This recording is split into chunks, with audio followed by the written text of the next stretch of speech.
সাহাবীদের ব্যাপারে, হ্যাঁ কাদের ব্যাপারে বলেন, সমালোচনা করব না, শুনবো না। যারা সাহাবীদের সমালোচনা করে ওদের মজলিসেও বসবো না। সাহাবীদের সমালোচনা শুনবো না, করবো না।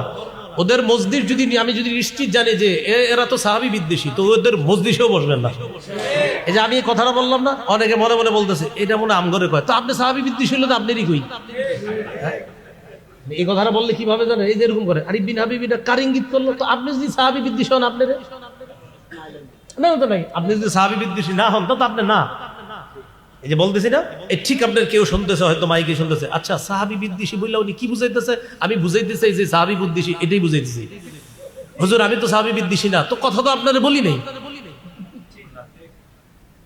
সাহাবীদের আপনার মর্যাদা নিয়ে একবার বয়ান দিছে জুমায়, তো সেখানে বয়ান দিতে দিতে সাহাবী বিদ্বেষীদের কি পরিণতি এই ব্যাপারে আলোচনা করছে। জুমার পরে একজন কয় আপনার সাথে একটু কথা আছে।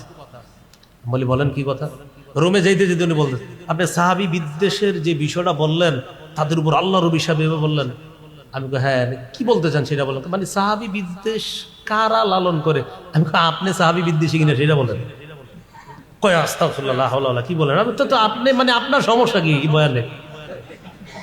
প্রশ্নে তো বোঝা যায় মাঝে মাঝে যে এই লোক আসলে কি জানতে চায়। আপনি সাহাবী বিদ্বেষী কিনা সেটা বলেন। যে আপনি না হন তো আপনার তো সমস্যা নেই, আপনি তো মাশাআল্লাহ আমার দলের লোক, আলহামদুলিল্লাহ, আপনি সাহাবী ভালোবাসেন, আমিও ভালোবাসি, তো আপনার তো সমস্যা নেই। উনি একটা হ্যাঁ হ্যাঁ করে হাঁটি দিচ্ছে। না আসলে আমি জানি এই লোক সাহাবী বিদ্বেষ, বুঝলেন তো?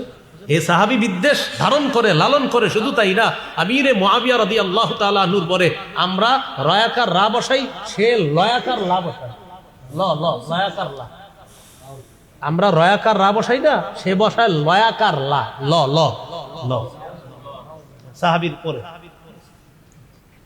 এ হলো আমাদের বর্তমানের হালাত। আল্লাহ আমাদের সকলকে হেফাজত করেন। তাহলে কোরআন, সুন্নাহ, ইজমা, কিয়াস, এই চারটা বিষয় আমরা কোরআন থেকেই জানলাম। এটা হলো আতিউল্লাহ, আতিউর রাসূল। আরেকটা জানলাম ওই আপনার সূরা নিসার 115 নম্বর আয়াত, আমাইয়ুশাকিকির রাসূল মিন বাদি মা তাবায়্যানা লাহুল হুদা ওয়া ইয়াত্তাবি' গায়রা সাবিলিল মুমিনিন, এটা ইজমার দলিল। আরেকটা জানলাম সূরা হাশরের 2 নম্বর আয়াত, কিয়াসের দলিল, ফাতাবিরু ইয়া উলিল আবসার। আল্লাহ আমাদের সকলকে এই যে বিষয়গুলো আমরা বললাম, বিশেষ করে মুনকিরিনে হাদিস, যারা হাদিস অস্বীকারী, তাদের ব্যাপারে যেন আমরা সচেতনতা অবলম্বন করতে পারি। আল্লাহ তৌফিক দান করেন। ইনশাআল্লাহ আপনার ভাই আলোচনা করবে, আলোচনার পর এরপরে আমরা যাব ছাত্র ভাই যারা আছে ইনশাআল্লাহ।